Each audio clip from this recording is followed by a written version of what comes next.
قیامت کے دن اللہ تعالیٰ دو بندوں کو جہنم کا حکم سنائے گا تو وہ دونوں جہنم کی طرف دوڑ لگا دیں گے۔ ایک بندہ سیدھا بھاگتا جائے گا اور دوسرا بندہ پیچھے مڑ مڑ کر دیکھے گا، تو رب کریم ان دونوں کو اپنے پاس بلائے گا، اور جو سیدھا بھاگا جا رہا تھا جہنم کی طرف دوڑ لگا رہا تھا، اللہ تعالیٰ اس سے پوچھے گا کہ تو سیدھا بھاگا جا رہا ہے، تجھے پتہ نہیں ہے کہ آگے جہنم ہے، آگ ہے؟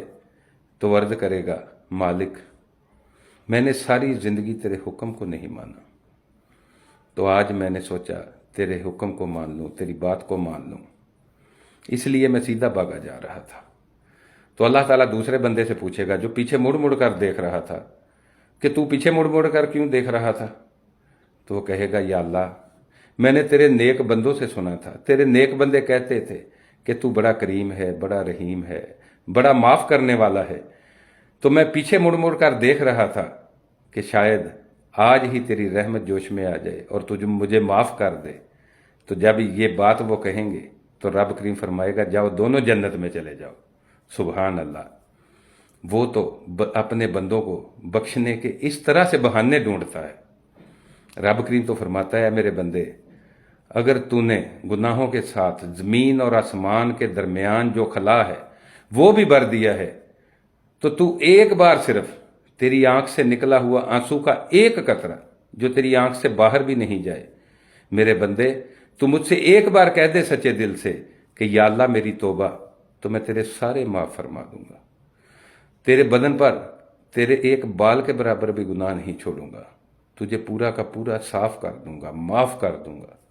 وہ تو اتنا رحیم ہے، کریم ہے میرے عزیز و دوستو، وہ تو اپنے بندوں کی بخشش کے بہانے ڈھونڈتا ہے۔ تو خدارا توبہ استغفار کر لیں، اس کے در کی طرف آ جائیں۔ یہ زندگی کا سورج ایک دن غروب ہونے والا ہے، یہ زندگی کے سورج نے ایک دن ڈوب جانا ہے۔ یہ بچپن سے جوانی کی طرف بڑھتے ہوئے قدم، جوانی سے بڑھاپے کی طرف بڑھتے ہوئے قدم، یہ اس بات کا اشارہ ہے کہ تیری زندگی کا سورج ایک دن ڈوب جانا ہے۔ یہ روز ڈوبتا ہوا سورج، اٹھتے ہوئے جنازے، پھیلے ہوئے قبرستان ہمیں یہ بات بتاتے ہیں، اس بات کی طرف اشارہ ہے کہ اے بندے تیری زندگی بھی فانی ہے، تیری زندگی نے ایک دن فنا ہو جانا ہے، ختم ہو جانا ہے۔ اس سے پہلے کہ وہ وقت آ جائے، اس وقت کے لیے خود کو تیار کر لیں، اللہ سے توبہ استغفار کر لیں، خود کو سانچہ محمدی میں ڈال لیں۔ جزاک اللہ۔